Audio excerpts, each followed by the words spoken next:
Otumfuo asɛm a wakokan die enkonkofa problem bia e ma meto the British and Asante entemana because when we talk about the British and Asante relationship no be anim say number 1 in town even Otumfuo the Menchia Palace hodom no kra King Charles wakopiem e wo hodom da enye eno nko ani dwabo asen so King Charles Eddie any day and so about to a Otumfuo and so that so the relationship is now people's concern right now after any lectures at the British Meseum made bramo but this time ye be sanimu na the amount for keka no ye tietie mu send Otumfuo kan no pepepe but Abraham for kasa and say we criticizations we nyina internet na me cause other African countries in there awusia omani agye pom so Otumfuo speech no there is nothing wrong with it because it defends and also protects the integrity the culture of Africa. Inti bi no mu temwa so mu chim so Otumfuo de oya African king. Prekopa ebebo rem na nsem na Otumfuo kan ya me de bremo no e wo brofo mu no. Asani mu one after the other. Keys 18 keys of any speech ya boni nyina tentem. Otumfuo's regalia na hofa ma odi kopie mu hwe de sen ne hanom no at the British Meseum na the sign ha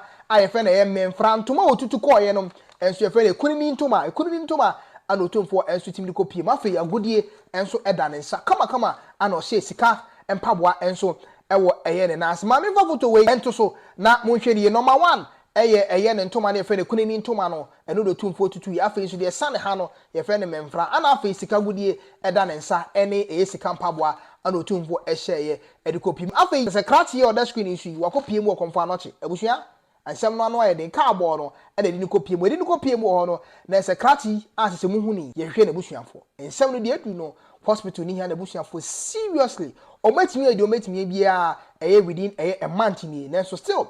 ebusuafo ye hu ba bia ebusua enso wo betimi a share this video na ebusuafo no nso ebia na waboa am yakọ hu ebusuafo no mu so etimi akọ hospital wo confirm not teaching hospital a ewo Kumasi no now ye bo ra speech ni ye bo remu ne ha the 18 most important keys ewo the speech ni ma ebi edi ehini na make house na ye dey kan ba ha do not forget to subscribe ebusua make sure so subscribe you afan sabo adoma na sinichi so all no ebeba because eje de bia na obi be share wo twen so obi share ento WhatsApp group mu anya bia na obi anhye asa anda no poti na obi anhye na say video ni important how be dey ana onya bia enti twen because subscription yenyi sika bia and I'm sure say most of you know it already so subscribe send bia we are phone be kan che na nyobi na be share na be kan che no enti subscribe bia most subscription in che na don maybe dan chen sa fansa boso na chi so all na be ba na send bia bibie ni afon no and be kan che nyobi na be share ama wonsa enso etumi akabi now the 18 keys important factors as a BDA in the internet. First, Otumfuo stretch here on the 1874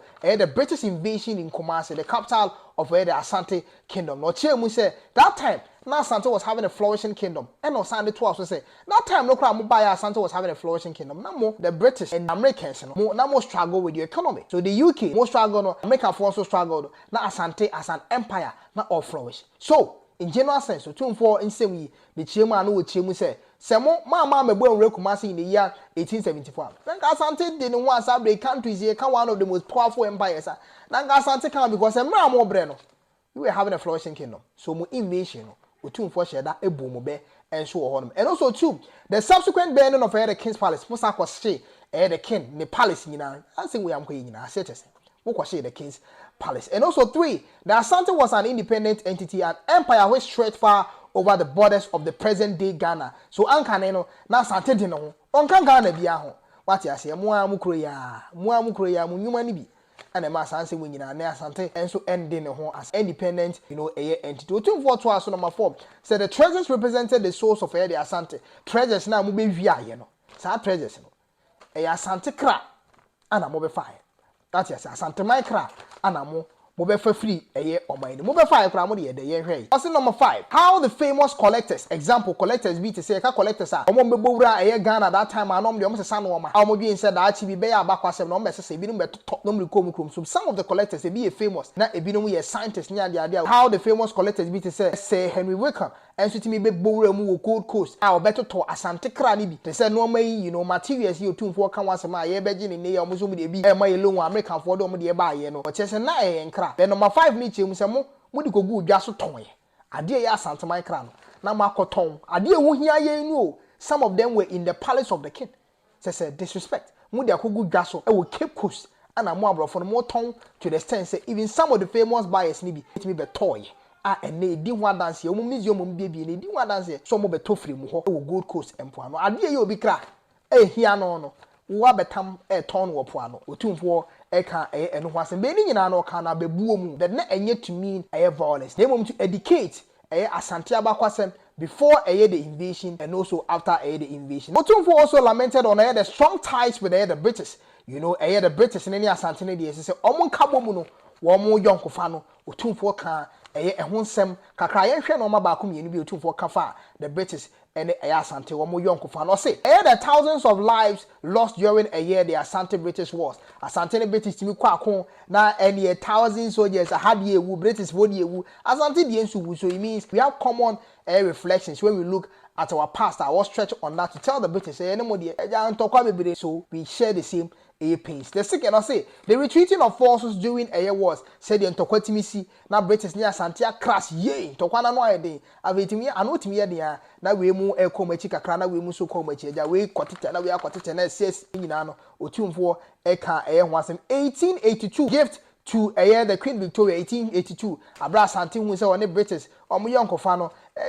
pese nyini kakra inti because of that pains aba any ade be there was edi ni nyina to nchenchi Asante ekoche Queen Victoria even ade anemu do gift anemu do 1882 to tell the Queen Victoria say see no was e bibia enam for sem tokwa no ya bremo ne ntokwa no so me to us na me chemu sem Otumfuo de bi etu dwa na me tisi form no say Asante was tired of the wars and was not prepared for another one. Say Asante are tired. And so to seek for peace in it,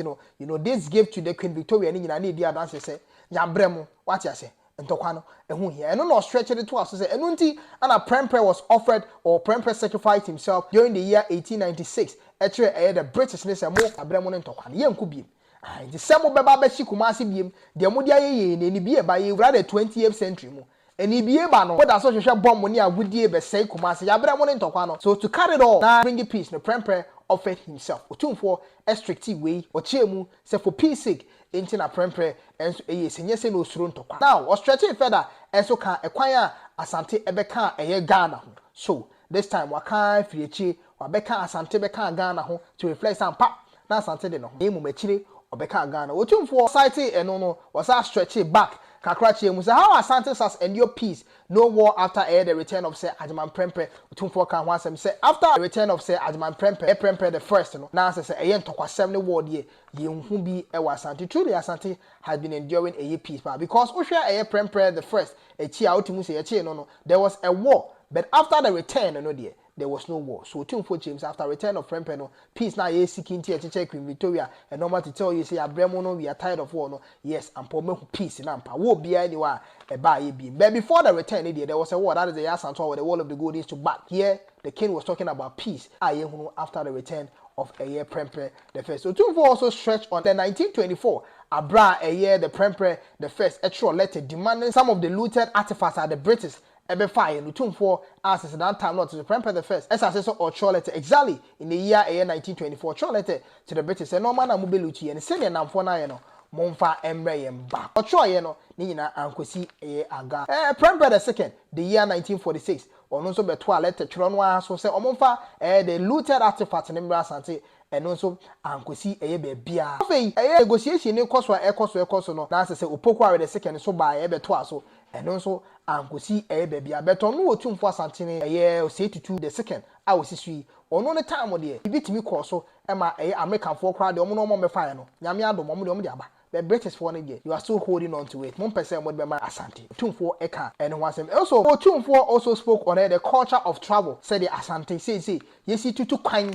ye bobra. You understand? We have some of the great minds behind some of the big achievements in some countries. You could pay more America. They will say Thomas Mensa, Mr. Thomas Mensa. Boy, yeah, say, a dear friend is able to send fast internet photos. And yeah, the downloading videos and sending videos and photos on your phones using the internet and the Facebook and all the social media is used. Come on. There are some of the people so many behind this great achievement. Because of the culture of travel, Asante. Bobra and omonsum Ghana and komonsum areas in Mr. Thomas Mensa the achievement and now make a phone enjoy one when the reas the ideas and on the fiber optics by and now person send photo na a call before so sharp ni nyina Asantehene because at that time no send photo ebusia and 3 days to cry nkodi obi phone. So that time that was up on my bet. You didn't be any buy and it me send you be fast using WhatsApp, Telegram, Instagram, this and money. Asantehene said Thomas Mensah or no, and as I said, through the culture of travel, could you be maso and then also to me yes, I know we are as original and master. So soon for stretching on the culture of travel and also Asante Diako drew that aspect. And so, the speech reflected also how Asante was largely formed and Kadeno na Asante esompaye far beyond the borders of the present day Ghana no na Asante stretch but more and now we lost most of the land that na Asante esukura wan chire mu anu sa be said you see the statement ne ba no translating the deeper otim se sana e part se mo ma mebo enra Asante asa no ma we nyina na nkekura Asante sabre ya Otumfuo sa sane ba form esa stretch years for over 60 years ana eye ne nananom and the grandfathers and any uncles mo enso etimi a trial from prepare the first time ebesi eye on the time ana mo British they see a normal mo be find the looted ones no mo de bebre bet mo pese mo de bebre watch how many years how ma follow those artifacts ejina homa eye Asante crime. Also his role in Ghana with other nananom in maintaining peace in Ghana Otumfuo also stretch on that number 13 kwanya of us one nananom aka eni amahene atwa no wanhia ne amahene a omo krofoforo so eni esiremu hene nom eastern region ahemfo no western region ahemfo no kwanya mafa so a omo hyehe eye peace ewo ye Ghana because say dey Asante ka Ghana ho nti dey oye ma Ghana in terms of peace oka ehwa se mo stretching kakra bi dey how maintaining peace in Ghana has been important to him nti no kopie mo Ghana dia eni di adanse okopie mo daboni ade ade ntokwa na ekoso ni ade ade ni nyina Otumfuo enso ne timi tina ase one na no mo twa no wanhia ekoka ye ma peace enso timi ba nya ono kwa o site say order you know na nanom mo Ghana no so ebo ama peace eba omu krom nti Ghana the peace dey say na nanom ebo omu mo Otumfuo tackles the British law and Otumfuo ko tackle omu law sa omu law no omu de aba no say e prevent omu so omu wia wo artifact omu ntimi fa ama obi na Otumfuo chem say na sa de we enye sa mra we amu de aba amu wia amanfo ade a looted artifact you don't want to send it back nti ma ye mra to so say your law no prohibit here e prevent here say amanfo no ma ye loot we can't give it back Otumfuo say no sa law no de wo se mu ye bibi fa enye wogina British bro ni krom ana wo to mo say sa de no enye nti mo nye bibi fa wo sa team he obiem encouraging Africa on showcasing their works of their ancestors that reflect the beautiful history of Asante and Africa in galleries and museums as say across the group. Otumfuo esa de to aso encouraging omo so ewo Africa omo abakwase mu no ma ometimi di akere ti say the nkenche yi ni ade ade ehun replica ni ade ade wo Meseum museum no o encouraging African countries ni say mo so mo fa mo de ngu dwa so na mrofo no hu say mo wa abakwasem what you see wiase nyina mehwe ye mo nso mo wo ewo mu krom na ye betimi enye sika enso ewo ho ewo Africa na dey develop Africa. Otumfuo offered to host a conference for restitution seekers across the globe ana asem no Otumfuo offer say ono angasa mu no say obe create conference bi a obi a opese wo call so ana wo seek for restitution bi a say British je wa de na wo twere ho nkrata wo mpese omre be ma say the Asante try wo mpese omre ma ye omunyina so be conference mumra ni entata British ni say sa mra no a o maye no omuntwem enye se emra no emma mo ho kwan sa ade a ma wia no mo mfa makuro ni back se sentia Otumfuo so ono de obe offer no ho as a host to a conference se ebe boa ma restitution ka se restitution the act of giving back ade a wa wia afiri wo bi ho ana ade a watam afiri wo bi ho in the other African countries the British afa wo mo no ma as the chrono seeking for restitution mo mfa ya ade ma yo na ma ye mra to so se emra ne ma mo kwan sa ade amata mo de ko back mo sa ade na mo the British mo ye no every African country bia mo seeking for restitution bia no obey conference no host mu nyina na mo de good the British ne so say no this time sa emra no mo hwe na mo nye bibi mfa because enye se mo fa amanfo no ma na mo ye emra eto so we ene nsem Otumfuo ene tu bia during the lectures at the British Meseum the last point eno na amanfo che Otumfuo say the only British tie chale na neja na say ade mo wi ache do over 70 years mo mpesa mo de beba wogina mo amasa ase so muntimi nyere hwe opem so enso eno other African countries ne ya adwen because enye fe mo kra the soul of the people na mo de agudwa se na ma ton ne ade dia kan so a mo mfa mra mo se aye mra to so ye mfa ma mo back sesen also be hosti conference obi a wo seeking for restitution bia say Togo South Africa de nyina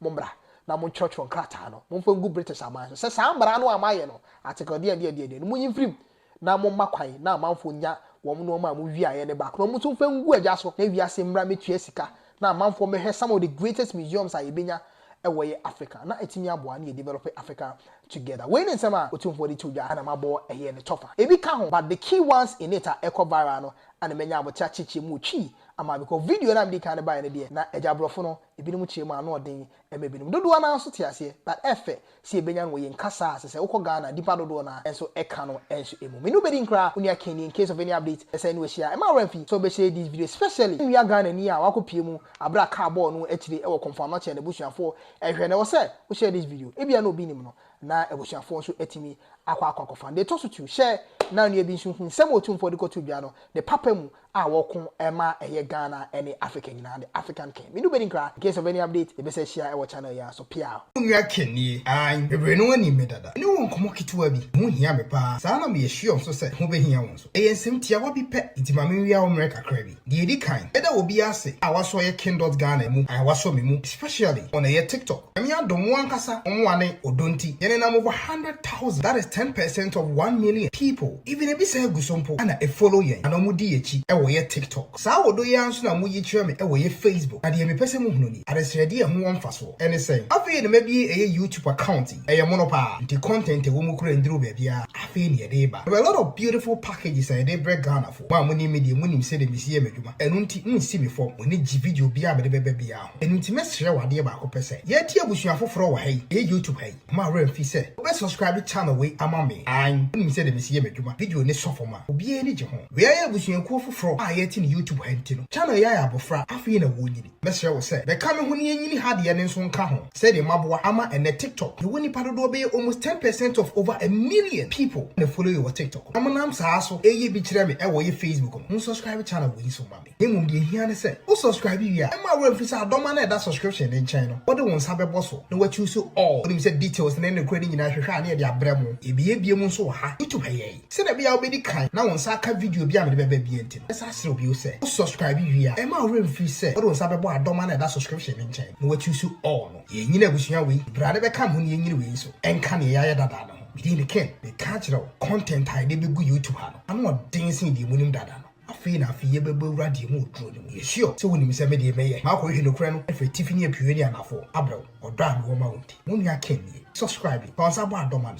choose you all afi share video yi e mani padodo bebre na won so nya bi hwe ni mu se manu asi we de can subscribe kura dada e de won sabo adoma no so e choose you all no within the ken no e de kra e be se share on our next video Ken one oh boy Juma we dey the Jacob so now see commentary or social media no style of blogging fantastic so you see commentary no news in the bar so you see commentary for home so good keep on going and the star also the ebema other tribe aflow unyi sorted India temni that's how be kind it's so painful I know shit I don't know say commentary like or you as a presenter sports presenter that they are